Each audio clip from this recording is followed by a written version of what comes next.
طاسيم.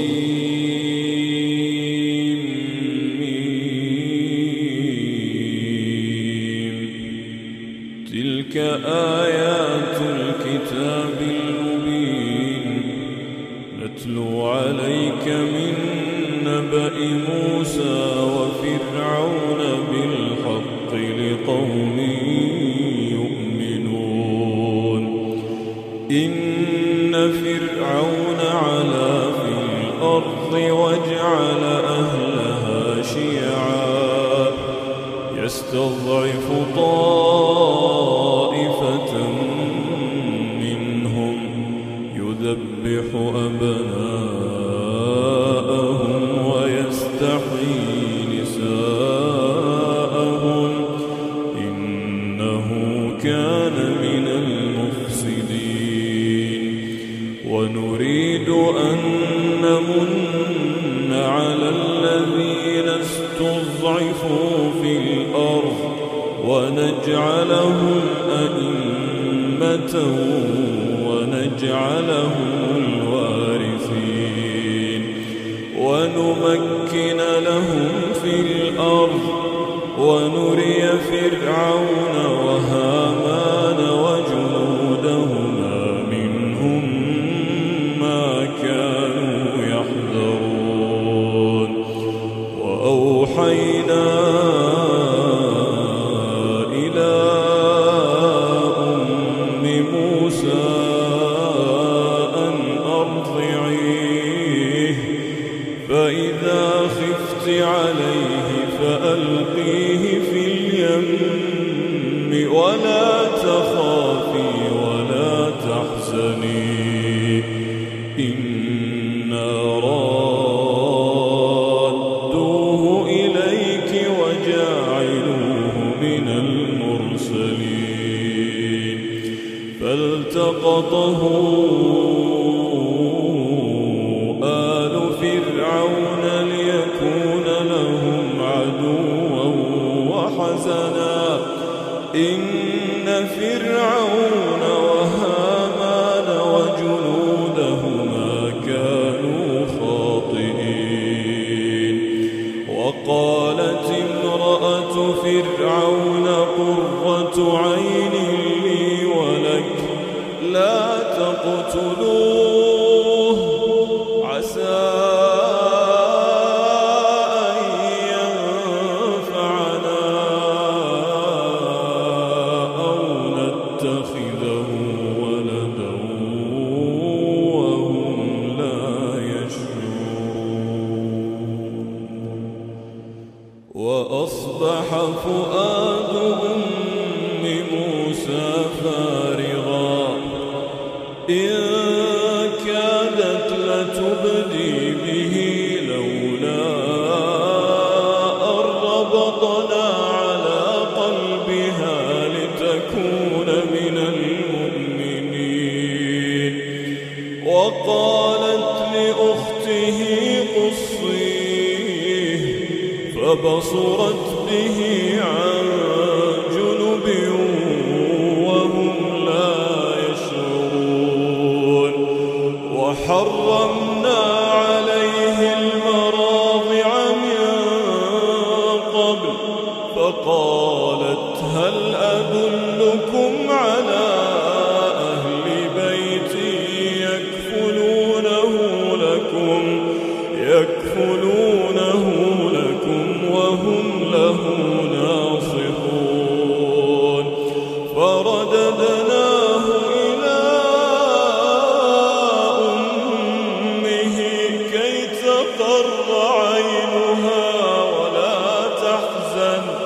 ولتعلم أن وعد الله حق ولكن أكثرهم لا يعلمون. ولما بلغ أشده واستوى آتيناه حكما وعلما وكذلك نجزي المحسنين. ودخل المدينة على حين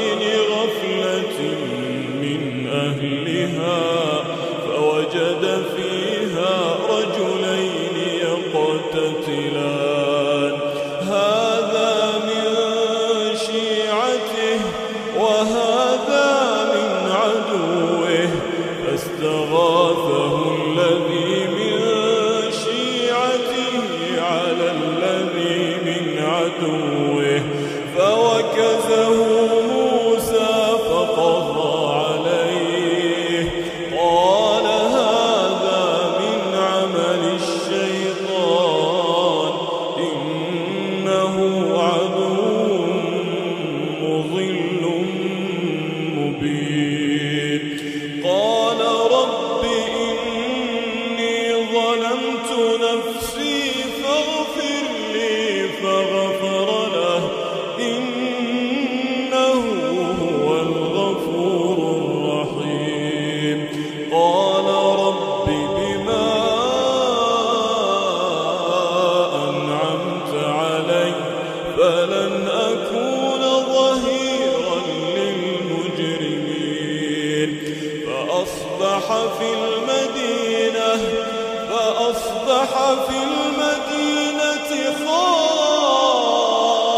خائفا يترقب فإذا الذي استنصره بالأمس يستصرخه قال له موسى إنك لغوي مبين فلما أن أراد أن يبطش بالذي هو عدو لهما قال يا موسى أتريد أن تقتلني كما قتلت نفسا بالأمس إن تريد إلا أن تكون جبارا في الأرض وما تريد أن تكون من المصلحين وكم أهلكنا من قرية بطرت معيشتها فتلك مساكنهم لم تسكن من بعدهم إلا قليلا وكنا نحن الوارثين وما كان ربك مهلك القرى حتى يبعث في أمها رسولا يتلو عليهم آياتنا وما كنا مهلك القرى إلا وأهلها ظالمون وما أوتيتم من شيء فمتاع الحياة الدنيا وزينتها وما عند الله خير وأبقى أفلا تعقلون أفمن وعدناه وعدا حسنا فهو لاقيه كمن متعناه متاع الحياة الدنيا ثم هو يوم القيامة من المحضرين ويوم يناديهم فيقول أين شركائي الذين كنتم تزعمون قال الذين حق عليهم القول ربنا هؤلاء الذين أغوينا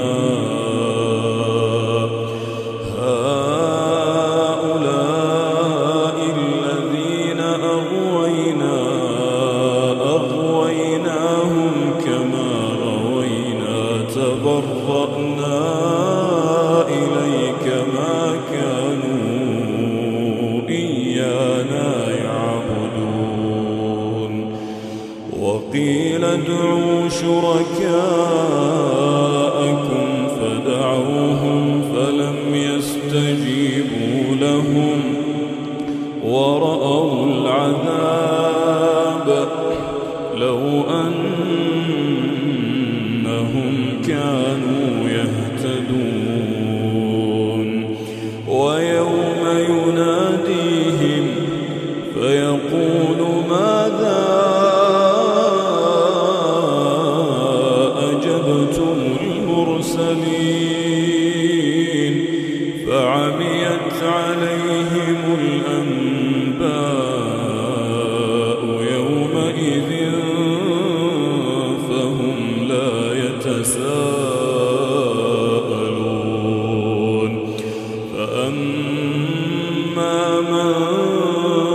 تاب وآمن وعمل صالحا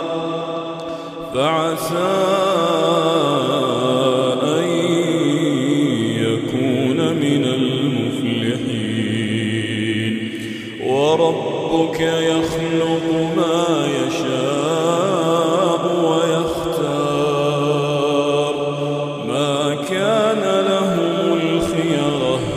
سبحان الله وتعالى عما يشركون وربك يعلم ما تكن صدورهم وما يعلنون وهو الله لا إله إلا هو له الحمد في الأولى والآخرة وله الحكم وإليه ترجعون قل أرأيتم إن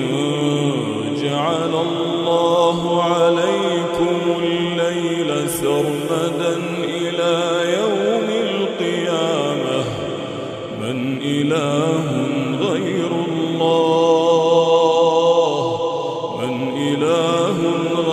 الله يأتيكم بضياء أفلا تسمعون قل أرأيتم إن جعل الله عليكم النهار سرمدا إلى يوم القيامة من إله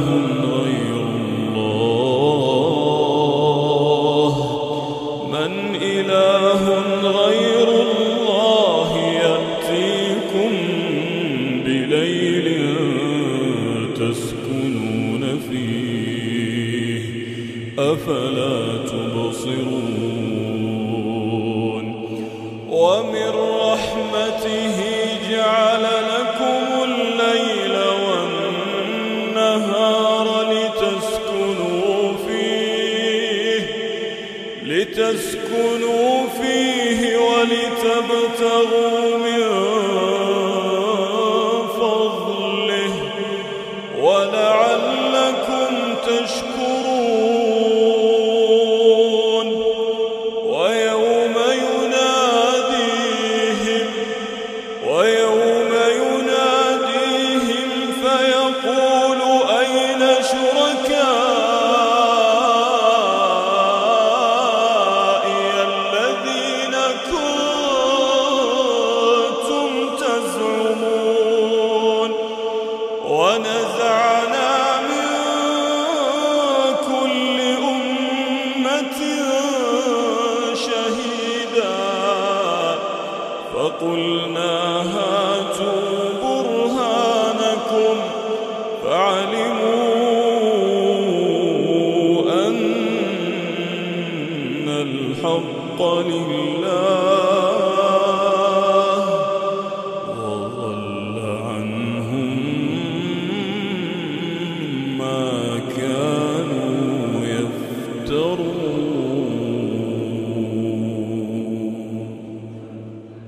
إن قارون كان من قوم موسى بغى عليهم وآتيناه من الكنوز ما إن مفاتحه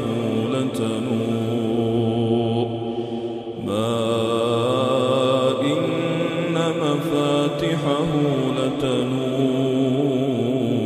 بالعصبة أولي القوة إذ قال له قومه لا تفرح إن الله لا يحب الفرحين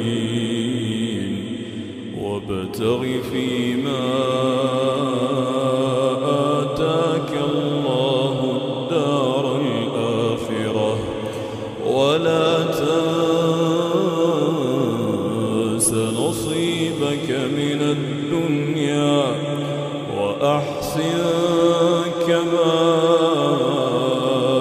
أحسن الله إليك ولا تبغ الفساد في الأرض إن الله لا يحب المفسدين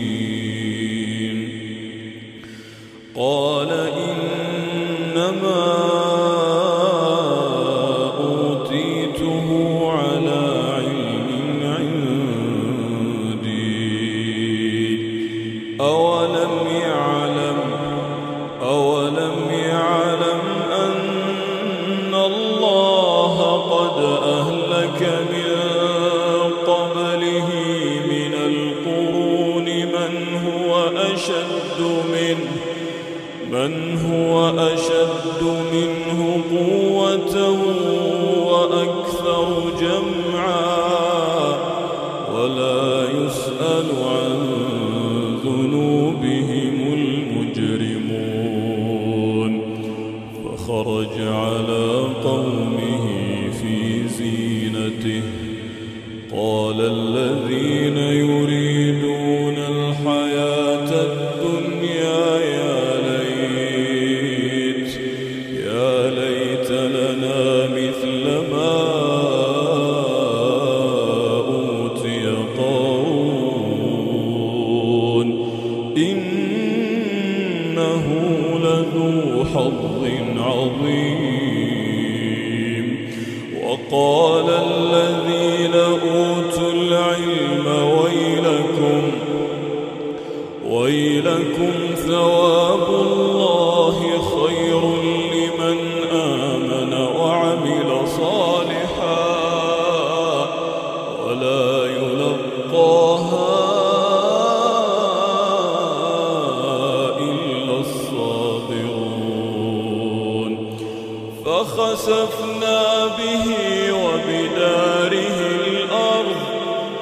فما كان له من فئة ينصرونه من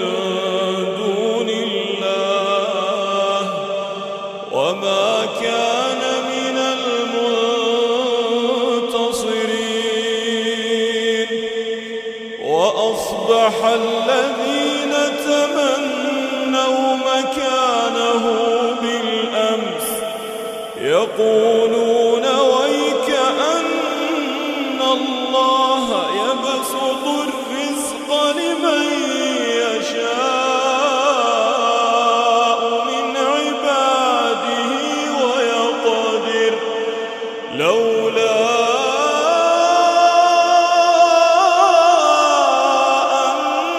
أن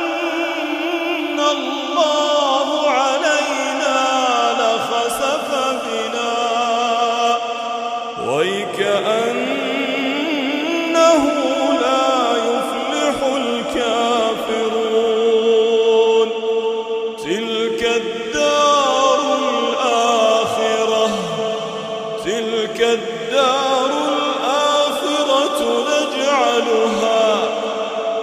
نجعلها للذين لا يريدون علوا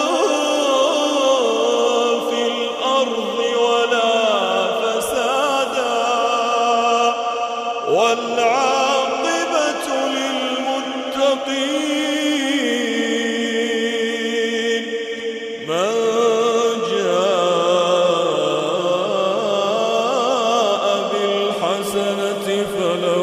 خير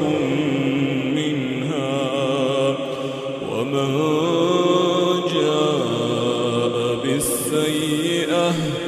فلا يجزى الذين عملوا السيئات إلا ما كانوا يعملون